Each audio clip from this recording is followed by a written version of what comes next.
Welcome back to the weekly recap. Today we will discuss some of our interesting posts on the discussion forum.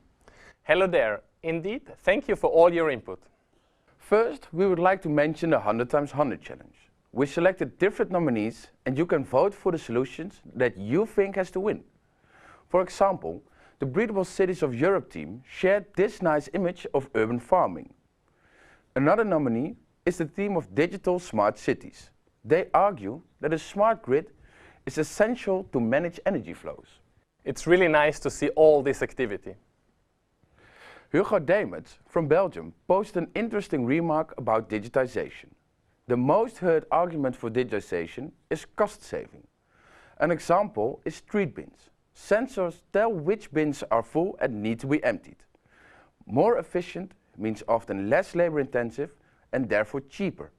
But this will reduce the amount of jobs. I think Hugo is right in pointing out these negative consequences of smart cities. In my opinion, we are in front of a period of time where many jobs will be done by robots. Speculations go up to 50% within the next 2 decades.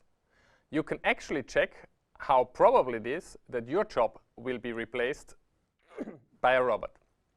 Thus, you're at a high risk of replacement.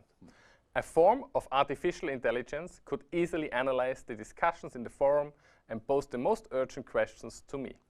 But you, Alex, can also be replaced by skimming the internet and scientific publications for the most common answers.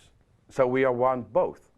Yes, technical transformations goes hand in hand with societal transformation and changes. There's a lot of potential for conflict.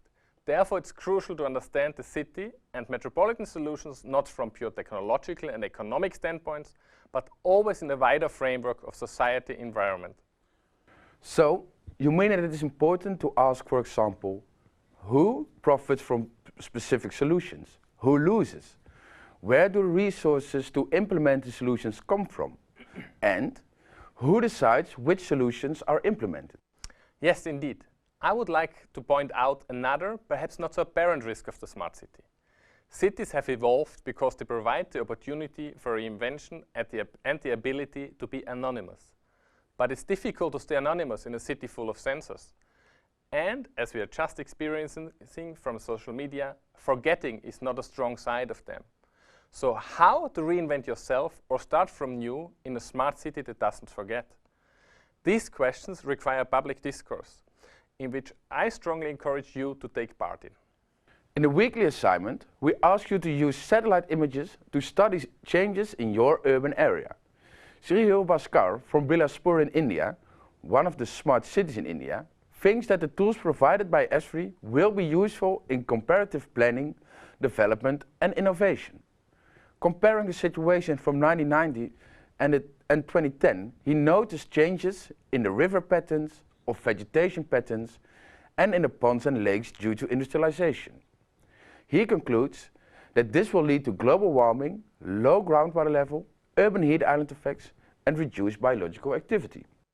What Srihil Bhaskar found for Bilaspur is a common phenomenon all across the world.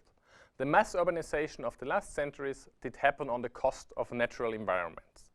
The massive use of concrete and other hard and impermeable material, as well as the reduction of green and blue spaces, led to the situation that nearly every city has an urban heat island today.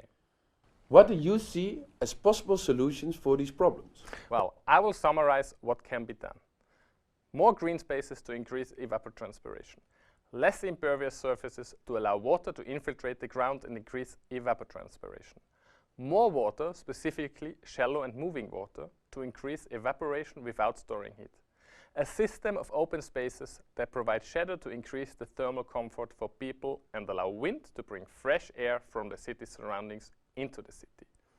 Architecture that allows proper ventilation, shading, cooling, preferably not with electric air conditions.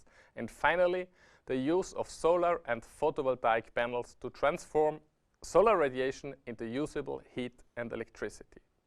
But these changes don't happen by itself. They need the effort of different levels of governments, the civil society, and every individual to get them into place. Especially organizations like housing corporation and real estate developer are crucial in this. In the weekly assignment, you are asked to come up with websites that provide data on any topic related to this MOOC. Yes, you posted a lot of links, some with very nice software. For example, Alejandro Juan from Spain shared with us a nice link to the project In the Air from the team of Nerea Cavillo of Madrid University. The project visualizes in an online tool landscapes of microscopic and invisible agents of Madrid's air, like gases, particles, pollen, diseases, in order to see how they perform, react, and interact with the rest of the city. The visuals are very clear. It's indeed a fantastic example of how visualizations and digitization technologies can help raising awareness about environmental problems.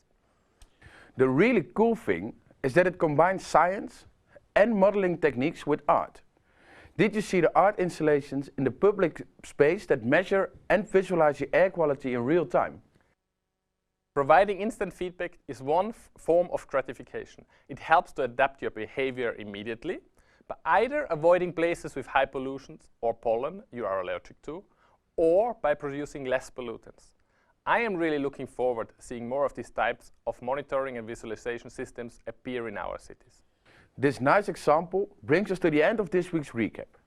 I would like to point out that the end date of the MOOC is prolonged till the 1st of April and the deadline for a verified certificate is the 29th of March. Don't forget on what you think are the best solutions of the teams. Enjoy the Synthesis Week, where many examples and real-life cases will be discussed. Please keep on sharing nice and interesting examples as you did last week. For now, goodbye.